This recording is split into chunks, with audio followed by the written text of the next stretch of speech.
ઘરગની રમત. એક હતો ઓગરશંકર. એનું નામ મધર અથવા મધર ઇન લો પણ હોય, કે પછી ફાધર અથવા ફાધર ઇન લો પણ હોઈ શકે, હસબન્ડ કે વાઈફ પણ હોઈ શકે. સ્વયં પ્રેમ, ચૈતન્ય અને સત્ય. ઓગરશંકરની ડોટરલી લો અથવા ડોટર હતી, કે પછી સન અથવા સન ઇન લો હતા. કહો કે સ્વયં પ્રેમ, ચૈતન્ય અને સત્ય એમના સર્વમ સર્વા હતા.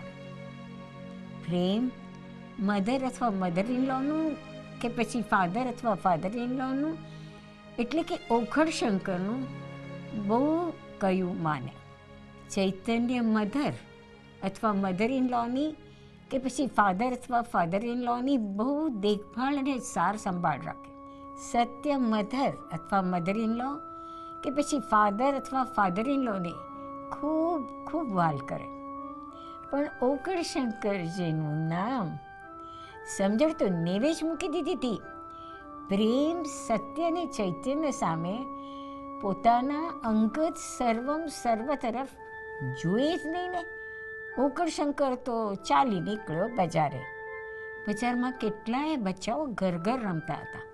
તૂટી ફૂટી ઓરડી, ખોટું ખોટું ઘર, ખોટા ખોટા વાસણો અને ખોટો ખોટો સંસાર, ખોટી ખોટી રમત અને ખોટા ખોટા સંબંધો, ખોટો ખોટો ઓટલો અને ખોટું ખોટું ઘર, બધું જ ખોટી રમત અને ખોટા સંબંધો. અરે બધું જ ખોટું. ઓગરશંકર તો જઈને બેઠો આ ખોટા ઘરની રમત ઘરના ઓટલે. કોઈ એનો ભાવ પૂછવા નવરું નહોતું. બધા પોતપોતાનામાં મસ્ત હતા. કોઈ કોઈને ગાંઠે નહીં, કોઈ કોઈને ચાહે નહીં, કોઈનું કાંઈ કોઈને લાગે વળગે જ નહીં ને. ઘડી ઘડીમાં લડી પડે, એકબીજાથી રીસાયા કરે, એકબીજાને દુભવ્યા કરે. આ મારું, આ તારું એમ કહીને એકબીજાને ભાંડ્યા કરે. ઓગરશંકર રમતમાં એટલો મશગુલ થઈ ગયો, આ બધા મારા, આ બધા મારા એમ કહ્યા કરે. પણ કોઈએ ઓગરશંકરને પોતાનો માન્યો નહીં. કોઈએ ઓગરશંકરને વાલ કર્યું નહીં. કોઈએ ઓગરશંકરનું ધ્યાન રાખ્યું જ નહીં. કોઈએ ઓગરશંકરનું કયું માન્યું નહીં. ઓગરને બહુ ઓછું આવ્યું.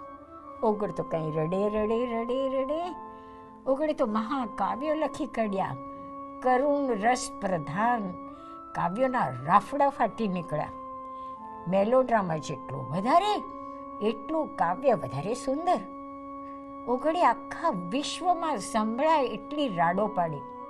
તો પણ ઓગળનું કોઈ સાંભળે નહીં. ઓગળને કોઈ ગાંઠે નહીં. ઓગળને કોઈ ગણકારે નહીં. ઓગળના આંસુ કોઈ લૂછે નહીં.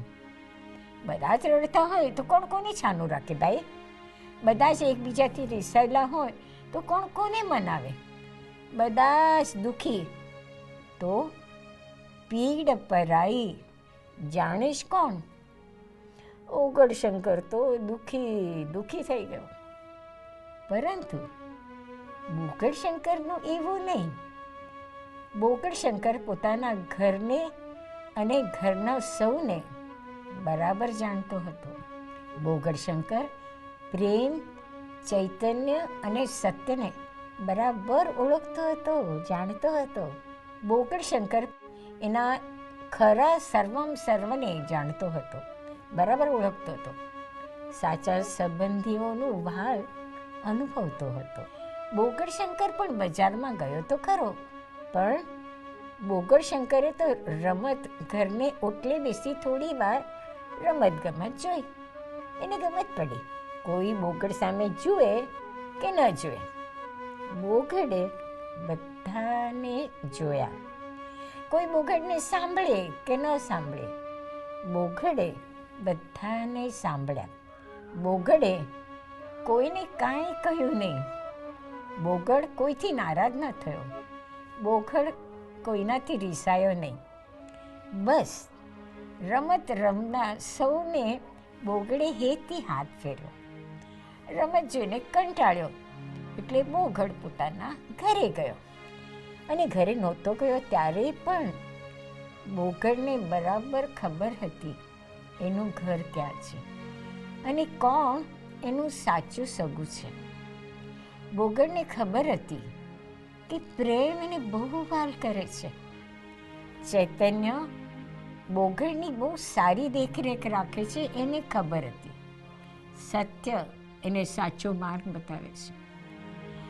બોગડને તો ભાઈ બહુ ગમત પડી, વાહ આ છોકરાઓ મારા ખરા છે, સાચા સંસાર જેવો સંસાર માંડીને બેઠા છે. બોગડને તો ભાઈ બહુ હસવું આવ્યું ને મજા પડી ને બોગડભાઈ તો મલકાવા માંડ્યો. મલકાતો જાય ને ગીતો ગણગણતો જાય. હું ત્યાંથી જતી હતી ત્યારે મેં બોગડને મલકાતો જોયો. મેં એનું ઝીણું ઝીણું ગીત સાંભળ્યું. મેં ઓગણશંકરને રડતા પણ સાંભળ્યો. તો પછી બોગડશંકરનો મલકાટ ઓગળ સુધી કોણ પહોંચાડશે? તો એમાં શી મોટી વાત છે? લાવને હું જ બોગડનો મલકાટ ઓગળ સુધી પહોંચાડી દઉં.